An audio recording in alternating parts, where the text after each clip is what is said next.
Welcome back to MVM. Today we have a Kickstarter preview. This one is for a game called Mutants, the card game from Lucky Duck Games. It is a 2 to 4 player game in which players are mixing genetic pools of creatures in order to battle an arena and get victory points. Yeah, this is definitely an aggressive card battling game, but not just for 2 players. Like you said, 2 to 4 players, and it's got some really interesting mechanics for how the cards stagger through all of their effects. So the game can be played in multiple different ways. You can play with just the base game. If you do, each player is going to get their own genetic pool. This is going to tell you the exact advanced mutants that you're going to be playing with.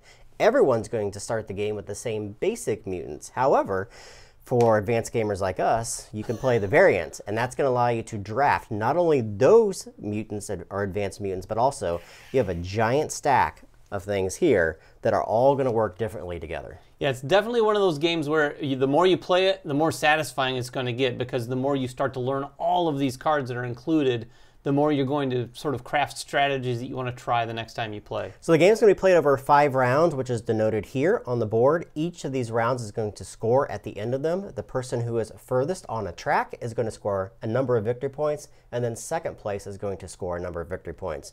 Third and fourth, you get nothing. Yeah, you get absolutely nothing for third and fourth place.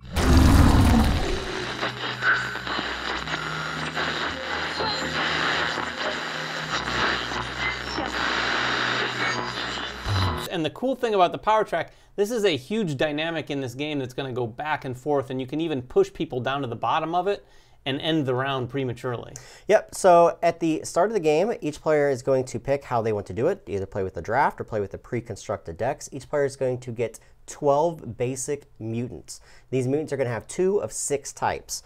You're going to take 6 of those that are all 6 different types in your hand, and then you're going to shuffle up the other 6 and put them into your deck space of your player board.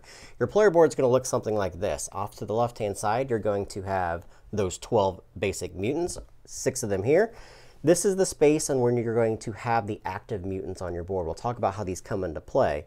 Across the bottom is going to be your discard pile. Over to the right is called the freeze zone. This is where you're going to be taking cards at very specific points in the game and then freezing them. These are going to give you additional victory points at the end of the game. And then across the bottom left is the Incubator. This is another way in order to get advanced mutants. At the very start also, you're going to line up, as you see right here, 3 stacks randomly shuffled of your pre-constructed decks, putting the top one face up. And again, these are where the drafted cards would go as well. These are cards that you can bring into your deck of cards that do all kinds of crazy abilities. Yeah, it's really interesting because they're right there above your board, and not only are you going to be bringing them into your deck, but oftentimes you're going to be bringing them into play immediately. It's a really cool aspect of how you grow your deck over time. It's not just something where you get it in your deck and then it eventually comes out. Oftentimes you're getting it out right away. Also, each player is going to be given a card that's going to show all the different icons. These are all the different actions that the cards could possibly take in the game. And on the back side, it's going to have the turn sequence, so it's very easy to follow along on how the game plays. So as I said, we have a 3-player game set up. We haven't started the game at all. Each player has their 6 basic cards in their hand. We're going to determine a first player. If I am the first player, being the blue player, I have placed here. The person on my left, and the last player in that round is going to be placed in the highest point on the point track, and then we're going to basically start the round. To start the round, this is what happens. You're going to be playing a card. Since there's nothing on the board already, nothing's going to push or move, but anytime you introduce a new card, it's always going to be introduced to this middle section right here. Now, I can play a card from my hand, and if I do so, I simply lay them in that area. That's one of the things that could possibly happen. Anytime that happens, when you look at the anatomy of a card, there's a couple things you need to look at. Obviously, you have the name, the gene pool, which is a basic color. That's important for how you draft or mix genetic pools in order to get those advanced mutants. A number of victory points it could be worth at the end of the game if it is frozen into your frozen zone. And then you have 2 things down here. One is when you deploy the card, and the bottom is when that card gets removed from your player board itself. Yeah, those are a couple of the things that cards can have. Oftentimes that has that deploy thing, like Jeremy said, as soon as you put in your active mutant slot, that's going to fire off. We'll get to this in a second, but as soon as they come off the board or into your discard pile, that other ability is going to fire, which is what I was talking about in terms of the staggering of effects in this game. Before we get into how the other actions you can do when you play a card, let's talk about if this card pre-existed in a previous round. If it comes back around to me, I could play a different card. The first thing that has to happen is I have to move this zombie to my left or to my right zone. Now, his ability is always in effect if it has like an ongoing ability, but however, his main ability is only going to trigger the moment he gets deployed. Then I'm going to introduce a new card. Now, as you can see, as it comes back around to me again, this is going to fall off. I could introduce a new card and such, and then this bottom area would trigger.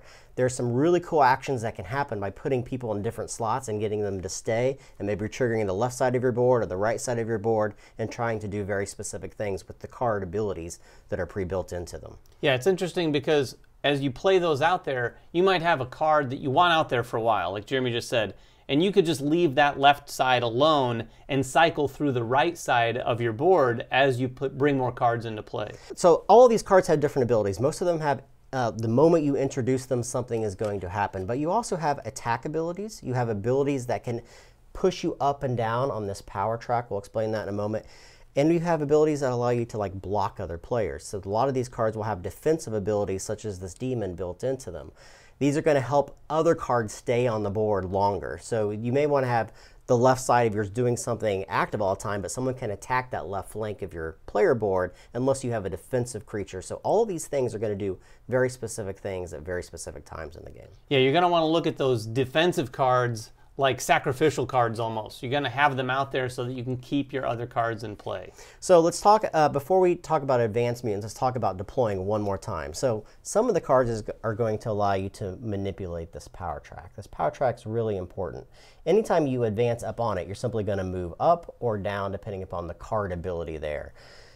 If you ever reach the highest area and you're to advance again, it's actually going to push other players down. And as David said at the very beginning, if you are ever in a position to get all the other players down into one of these three zones and you're at the top, that's going to signify the end of the round early. The other way the end of the round is going to happen is if all the players have played all 6 of their cards that they started with at the beginning of the round. Yeah, it brings an interesting element here, and it will come up more often than you might think. You can really play a chain of cards to really swing things around, particularly like if Jeremy said, if you're up here at the top and you're moving up, everyone else is moving down, everyone at the table, so that's a significant swing. So not only can you deploy a mutant, which is the thing we just went over, but there's 2 other things that you can do. I'm going to talk about the first one. This is called breeding.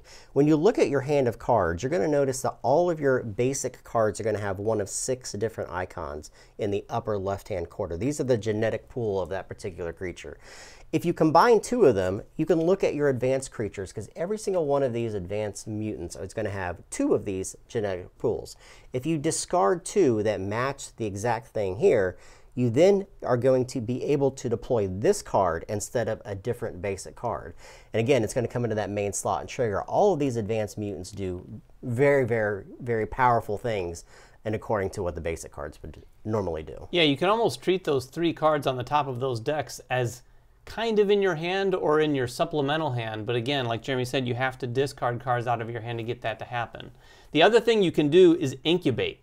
When you incubate or use the incubator, you can discard any one card out of your hand. It doesn't matter what the icon is, it doesn't matter what the card is. When you put that in your discard pile, then you're able to take again one of those 3 cards above your board, but now you place it down here in your incubator.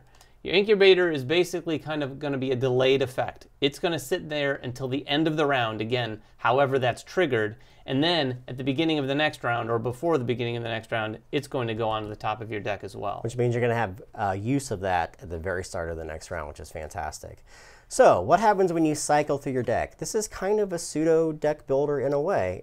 It's got the drafting at the beginning, and then of course you're putting very specific advanced mutants into your deck through the course of the game.